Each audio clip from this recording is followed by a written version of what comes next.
बिस्मिल्लाहिर्रहमानिर्रहीम। अस्सलामुअलैकुम वरहमतुल्लाहि वबरकातुहू। बिलाखिर इमरान खान का लॉन्ग मार्च फैसला कुन मरहले में दाखिल होता जा रहा है। इम्पोर्टेड हुकूमत के ऐवानों में बड़ी खलबली पैदा हो चुकी है। फरार की तैयारियां शुरू हो चुकी हैं। मरियम नवाज को लंदन में रोक लिया गया है।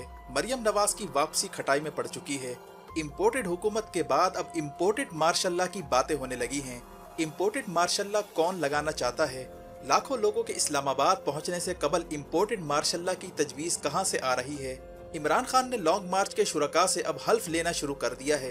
हर किस्म की कुर्बानी और आखिरी वक्त तक लड़ने का अहद लिया जा रहा है। लोगों की बड़ी तादाद इमरान खान के हाथ पर बेयत कर चुकी है। हजारों लोगों की हल्फ उठाने का मंजर देख कर इम्पोर्टेड और इनके हैंडलर्स की आंखें दो चार हो चुकी हैं। लॉन्ग मार्च की दहशत की वजह से पंजाब हुकूमत गिराने की ख्वाहिश एक बार फिर नाकाम हो चुकी है। रेट्स हाई होने के बावजूद MPs बिकने के लिए तैयार नजर नहीं आ रहे। अवाम का गम गुस्सा देख कर सारी डीलें खटाई में पड़ चुकी हैं। जबकि पंजाब हुकूमत ने CCPO लाहौर की खिदमात वफाक को देने से इनकार कर दिया है। सूबों ने वफाकी हुकूमत को पुलिस देने से भी इनकार कर दिया है। पाकिस्तानी चैनल्स पर ब्लैक आउट के बावजूद लोगों का जोश व खरोश नए लेवल पर जाता जा रहा है। इंटरनेशनल मीडिया ने लॉन्ग मार्च को तारीखी करार दे डाला है। अहम सहाफियों ने मुल्क से निकलना शुरू कर दिया है। अगले 72 घंटे अहमियत इख्तियार करते जा रहे हैं। नाजरीन कराम, जैसे जैसे लॉन्ग मार्च का काफिला आगे बढ़ता जा रहा है, अवाम का जोश व जज्बा और इम्पोर्टेड हुकूमत को रुखसत करने का अज़म बढ़ता जा रहा है। इमरान खान ने इदारों की जानिब से हालिया प्रेस कॉन्फ्रेंस का अवाम के सामने जवाब देना शुरू कर दिया है और इदारों को वार्निंग देना शुरू कर दी है कि वो दरमियान में से निकल जाएं, वरना अवामी सैलाब सबको बहा कर ले जाएगा। इस सूरत हाल में इमरान खान और लॉन्ग मार्च के खिलाफ प्रोपेगेंडा मुहिम भी तेज हो चुकी है।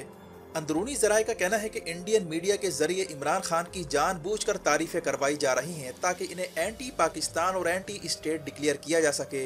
लेकिन ये खेल उस वक्त नाकाम हुआ जब उन्हीं मीडिया चैनल्स पर इमरान खान के लोग डिबेट करने पहुंचे तो भारतीय मीडिया ने राह फरार इख्तियार कर ली, जिसका मतलब है कि इंडियन मीडिया के जरिए प्लांटेड प्रोग्राम करवा कर इमरान खान की शख्सियत को दागदार करने की नाकाम कोशिश की जा रही है। इमरान खान नफ्सियाती और आसाबी जंग जीतने में न सिर्फ कामयाब हुए हैं बल्कि क्रिकेट का एक्सपीरियंस इस बार इन्हें फायदा दे रहा है।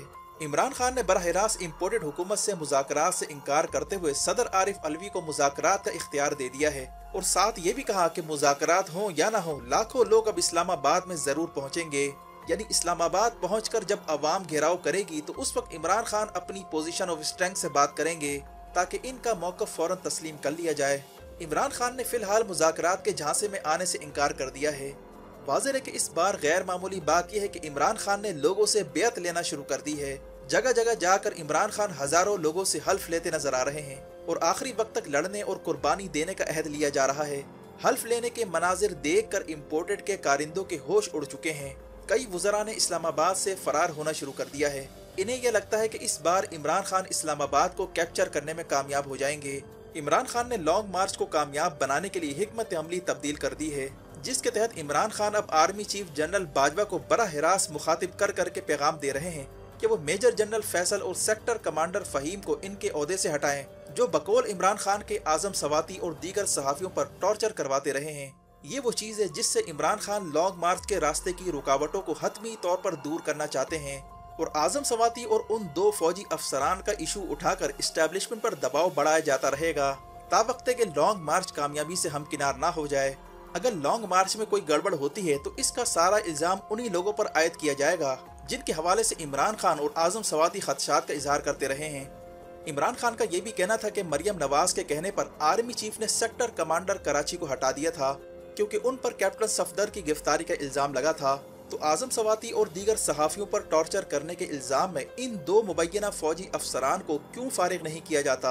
यानी इमरान खान ने अब बराह रास्त नाम लेना शुरू कर दिए हैं और ऐसे मौके पर कि जब लॉन्ग मार्च तारीखी होने जा रहा है, इमरान खान इस मौके को ज़ाय नहीं करना चाहते और उन तमाम लोगों के नाम अवाम को बताना चाहते हैं जिन पर वो अक्सर चशम पोशी से काम लेते रहे हैं। और जैसे जैसे सियासी हिद्दत बढ़ती जाएगी, ऐन इम्कान है कि इमरान खान उन किरदारों के नाम भी जिक्र करें जिनके हवाले से उन्होंने वीडियो भी रिकॉर्ड करवा रखी है।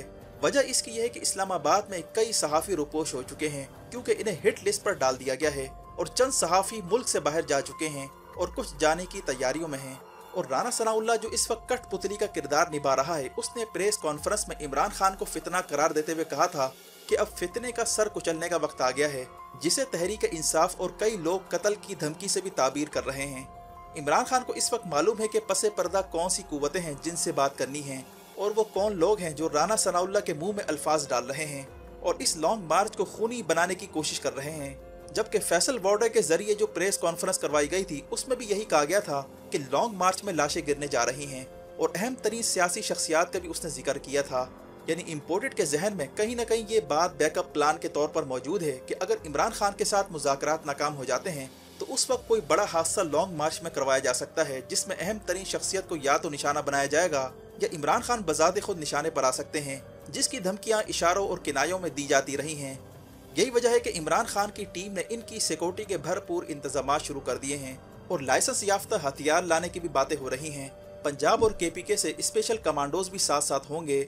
PTI ने फैसला किया है कि इस बार अगर राना सनाउल्लाह के जरिए इस मार्च को खूनी बनाने की कोशिश की गई तो इसका भरपूर जवाब दिया जाएगा। अब सूरत हाल ये है कि लंदन के A1 फील्ड अपार्टमेंट्स में इस वक्त सन्नाटा छा गया है। शहबाज शरीफ जो सऊदी अरब के दौरे के बाद चाइना के दौरे पर जाने की तैयारियां कर रहा है, इस हवाले से ये इतला है कि शहबाज हुकूमत पर कोई भी ट्रस्ट करने के लिए तैयार नहीं। सऊदी अरब ने ऑयल रिफाइनरी लगाने की वही पुरानी डील दिखाकर शहबाज को वापस रवाना कर दिया है। और चीन के दौरे पर भी अब सवाल उठ रहे हैं कि क्या चाइना मौजूदा सूरत हाल में इम्पोर्टेड के साथ कोई डील करता है या नहीं, क्योंकि लॉन्ग मार्च की वजह से इम्पोर्टेड का पूरा सेटअप खतरे में आ चुका है। शहबाज हुकूमत ने एक बार फिर अमेरिका से ताल्लुकात ठीक करने का इरादा करते हुए कहा है कि इमरान खान के दौर में मगरिब से दूरियां पैदा हो गई थी, हम अमेरिका से ताल्लुकात को अब ठीक कर रहे हैं। यानी शहबाज ने मैसेज देने की कोशिश की है कि अगर इमरान खान आ गया तो अमेरिका से ताल्लुकात दोबारा खराब हो जाएंगे, इसलिए इम्पोर्टेड सेटअप को मत छेड़ा जाए। और नवाज शरीफ ने शहबाज को असम्बलियाँ तोड़ने से भी रोक दिया है। नवाज शरीफ का कहना है कि असम्बलियाँ तोड़ने से कबल इस बात को यकीनी बनाया जाए कि नवाज शरीफ को मुकदमात से बरियत मिले और इसकी नाअहली भी ख़त्म हो। ज़राए के मुताबिक पंजाब हुकूमत गिराने के लिए अरबों का बजट रिलीज करने के बावजूद कोई फ़ायदा होता नजर नहीं आ रहा। लॉन्ग मार्च की मकबूलियत देखते हुए कोई MPA इमरान खान को छोड़ने का रिस्क नहीं लेना चाहता। इस्लामाबाद की ब्यूरोक्रेसी में इस वक्त शदीद परेशानी का आलम है और कई वज़रा इस्लामाबाद से निकलने के लिए पर तोल रहे हैं। लॉन्ग मार्च की कामयाबी को देखते हुए नवाज शरीफ ने मरियम नवाज को रोक लिया है। इमरान खान की जानिब से जिस तरह इदारों को मुखातिब किया जा रहा है और इनकी प्रेस कॉन्फ्रेंस का जवाब शुरका के सामने देकर जिस तरह वो अवाम को महसूस कर रहे हैं, इस सूरत हाल को माहिरीन ने फुल टॉस पर छक्का मारने से तशबीह देना शुरू कर दिया है। इमरान खान के नुमाइंदे ने इस बार सुप्रीम कोर्ट बार एसोसिएशन का इलेक्शन भी जीत लिया है, जिसका मतलब है कि इमरान खान का असर रसूख अदलिया पर भी बढ़ने जा रहा है। इमरान खान के हामी वकला अब अदालतों का रुख करके जजिस को प्रेशर से निकालने की कोशिश करेंगे, क्योंकि अब वकला बरादरी भी इमरान खान के साथ खड़ी है। इसके बावजूद अगर अदालतें किसी और का आलायकार बनने पर मुसिर होती हैं या इम्पोर्टेड की जानिब से जजिस के खिलाफ घेरा तंग किया जाता है, तो लॉन्ग मार्च के साथ साथ वकला की तहरीक भी शुरू हो सकती है। यानी इस वक्त लॉन्ग मार्च हर लिहाज से इम्पोर्टेड सेटअप पर भारी पड़ने जा रहा है।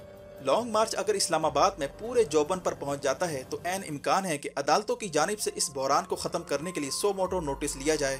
अदालतें कोई ऐसा फैसला भी सुना सकती हैं जिससे इम्पोर्टेड की बड़ी विकेट गिर सकती है और इस तरह इम्पोर्टेड सेटअप खुद ब खुद गिर सकता है। जबकि ये भी इतला है कि इम्पोर्टेड सेटअप गिरने से पहले मार्शल लॉ पर भी गौर किया जा रहा है और ये मंसूबा इम्पोर्टेड हुकूमत के चंद लोगों में गर्दिश कर रहा है, इसीलिए इसे इम्पोर्टेड मार्शल लॉ भी कहा जा सकता है। यानी इम्पोर्टेड सेटअप गिरने की सूरत में इम्पोर्टेड हुकूमत खुद मार्शल लॉ के लिए हालात पैदा कर सकती है। लेकिन मौजूदा सूरत हाल बता रही है कि मार्शल लॉ का मंसूबा किसी सूरत अमली जामा नहीं पहनाया जा सकता, क्योंकि अवाम इस वक्त किसी और मूड में है। बेहतर यही होगा कि अवाम की नब्ज देखते हुए इदारे अब माकूल फैसला लें ताकि मौजूदा बहरान किसी तरह अंजाम तक पहुँच सके। वीडियो देखने का शुक्रिया। अपना और गिरदो नवाह के लोगों का ख्याल रखें। फ़ी अमानिल्लाह।